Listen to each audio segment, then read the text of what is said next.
L'état désespéré de l'homme nécessite un si grand sauveur. C'est la raison pour laquelle nous voulons vous parler de Jésus comme étant ce si grand sauveur, car la Bible le présente ainsi.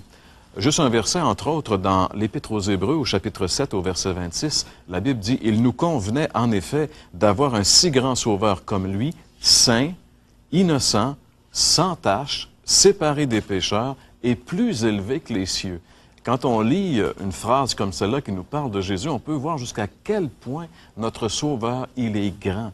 Jusqu'à quel point Jésus est ce si grand Sauveur et jusqu'à quel point il ne peut être qu'unique, parce que jamais il pourrait y en avoir deux. Il est sans tache, il est saint, il est innocent, il est séparé des pécheurs et il est plus élevé que les cieux. Alors, quel autre personnage que lui pourrait correspondre à ces critères de la Bible?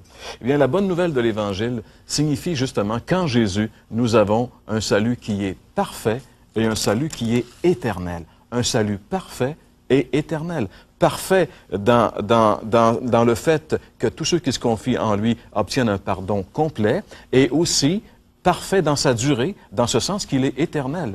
Et encore là, on pourrait juste voir ensemble, j'aimerais vous lire rapidement un verset de l'Épître aux Hébreux qui dit ceci. « Lui, après avoir offert un seul sacrifice pour les péchés, s'est assis pour toujours à la droite de Dieu. » Et au verset 14, il est dit « Car par une seule offrande, il a amené à la perfection pour toujours ceux qui sont sanctifiés. » Une seule offrande qui amène à l'état de perfection, et cela pour toujours.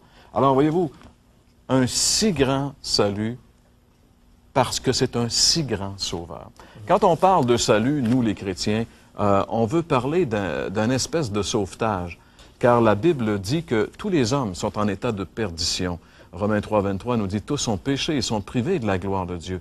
Donc, c'est un espèce d'état de naufrage. On peut s'imaginer, par exemple, puisqu'il y a quelques années, le Titanic avait connu un grand succès, on peut se rappeler ce film, on peut se rappeler ces scènes tragiques où le bateau fait naufrage et tous les gens tombent à la mer, ils vont mourir rapidement parce que l'eau est froide, bien sûr. Eh bien, si on peut avoir un peu d'imagination, la Bible nous présente l'humanité comme étant justement des gens en naufrage.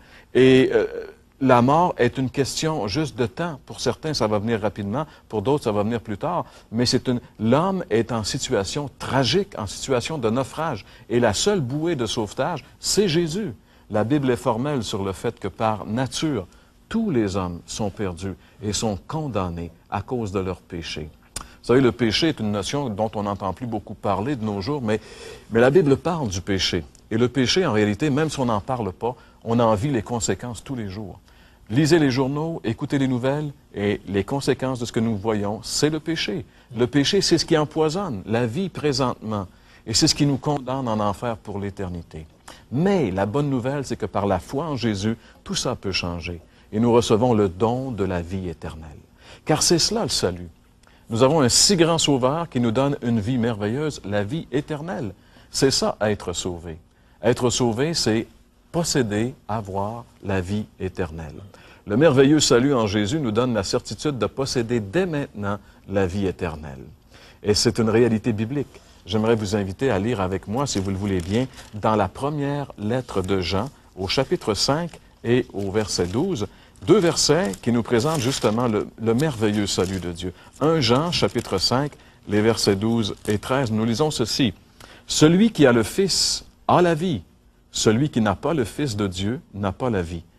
Je vous ai écrit ces choses afin que vous sachiez que vous avez la vie éternelle, vous qui croyez au nom du Fils de Dieu. » Des paroles vraiment, vraiment extraordinaires. Ce sont des paroles qui ne sont pas difficiles à comprendre. Ces quelques versets qu'on vient de lire sont assez explicites et simples à comprendre.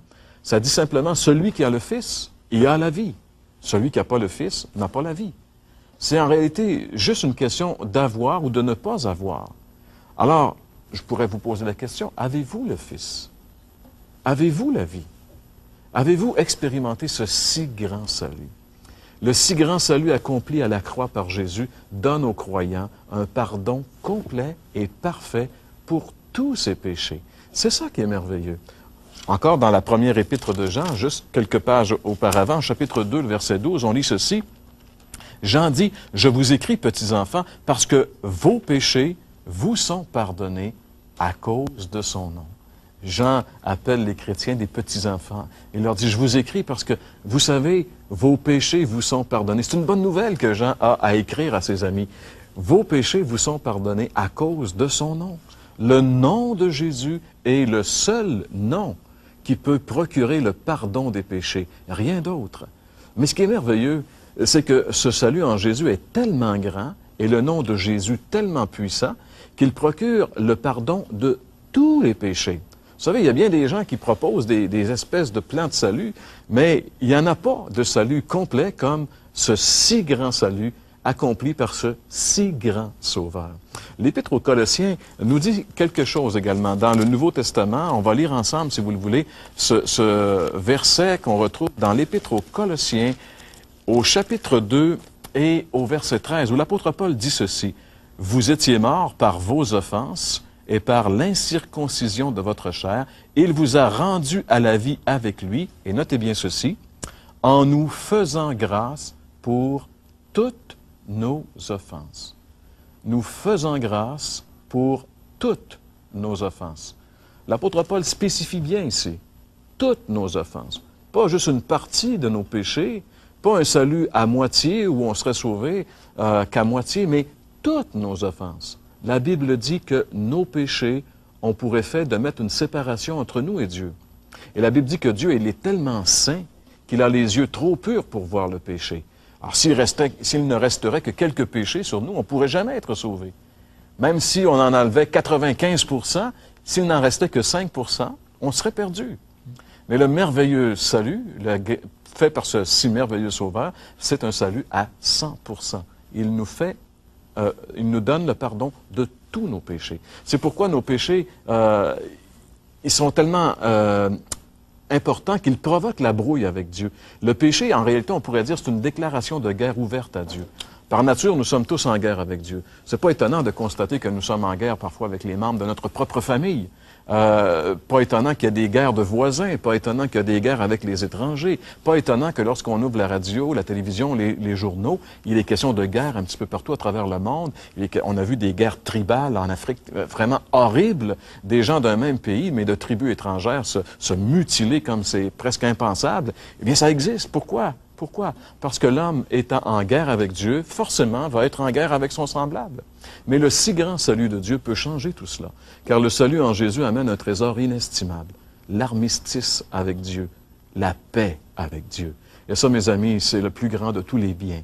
En Romains, chapitre 5, le verset 1, l'apôtre Paul parle de cette grande bénédiction qui découle de l'œuvre de Jésus-Christ, ce si grand Sauveur. Romains chapitre 5 et le verset 1 nous parle de la paix avec Dieu. Étant donc justifiés par la foi, nous avons la paix avec Dieu. Étant donc justifiés par la foi, c'est-à-dire la confiance en l'œuvre de Jésus-Christ, nous obtenons la paix avec Dieu. C'est un peu comme quand deux vieux ennemis se font la paix.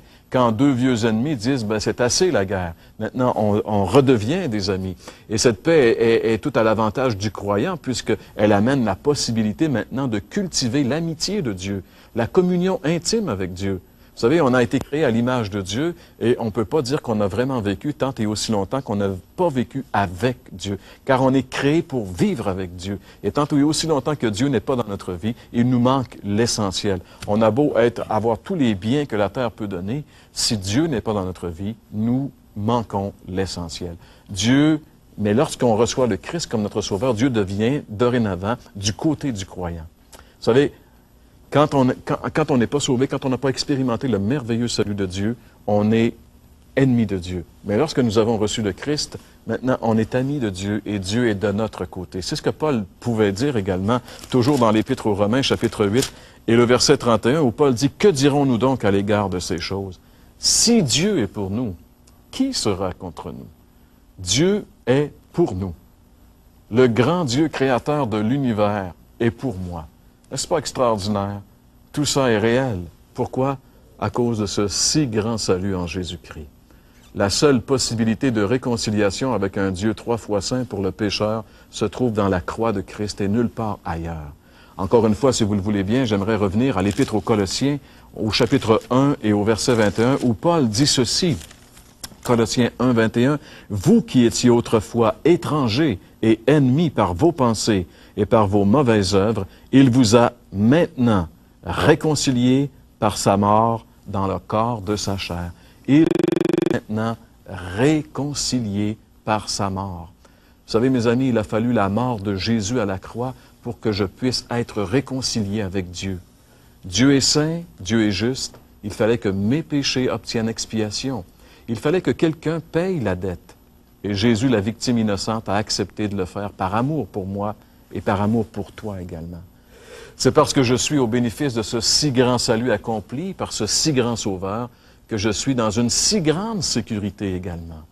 L'Évangile de Jean, on en a déjà parlé dans une émission antérieure, mais j'aimerais le ramener maintenant parce que ce si grand salut comporte aussi une si grande sécurité.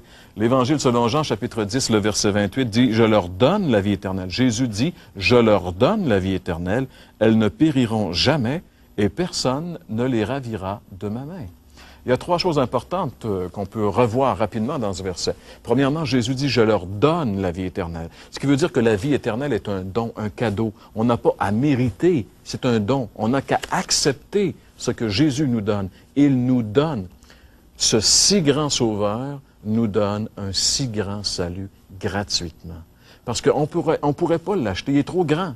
On ne pourrait pas l'acheter avec nos bonnes œuvres, on ne pourrait pas l'acheter avec notre argent. Quand bien même on vivrait 1000 vies de bonnes œuvres, on ne pourrait pas encore l'acheter.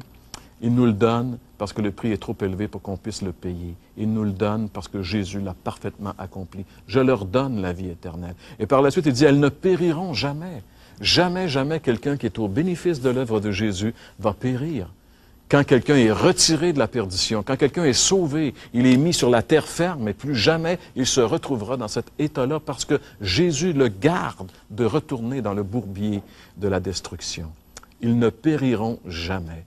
Et Jésus dit, personne ne les ravira de ma main. Vous savez, ce si grand Sauveur est aussi un si grand berger, comme on en a parlé. Jésus est mort pour nous sauver et il est ressuscité, il est vivant pour nous garder sauvés. Il veille sur chacun des siens.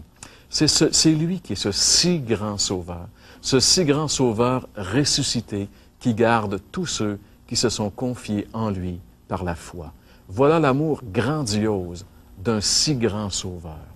Est-ce que vous connaissez ce si grand Sauveur? Avez-vous expérimenté ce si grand salut? Avez-vous l'assurance au plus profond de vous-même, présentement? Soyez honnête avec vous. Êtes-vous bien certain d'être en paix avec Dieu? Êtes-vous bien sûr que vous êtes prêt à mourir et à rencontrer Dieu en toute quiétude? Est-ce que votre conscience vous travaille? Aimeriez-vous avoir la paix dans votre cœur? Aimeriez-vous avoir la paix avec Dieu? C'est possible. Rappelez-vous que ce sont vos péchés qui provoquent la guerre avec Dieu et que les péchés trouvent une solution uniquement à la croix du Calvaire. Comme on l'a vu aujourd'hui, Jésus a payé pour vous à la croix et il est prêt à vous donner un pardon total pour tous vos péchés, passé, présent et futur, si vous vous confiez en lui. Pourquoi ne pas le faire? Pourquoi ne pas inviter Jésus et lui donner votre vie aujourd'hui? Si c'est votre désir, demeurez avec nous. On va vous inviter à le faire. Mais j'aimerais vous poser la question maintenant en terminant. Que ferez-vous? Que ferez-vous d'un si grand Sauveur?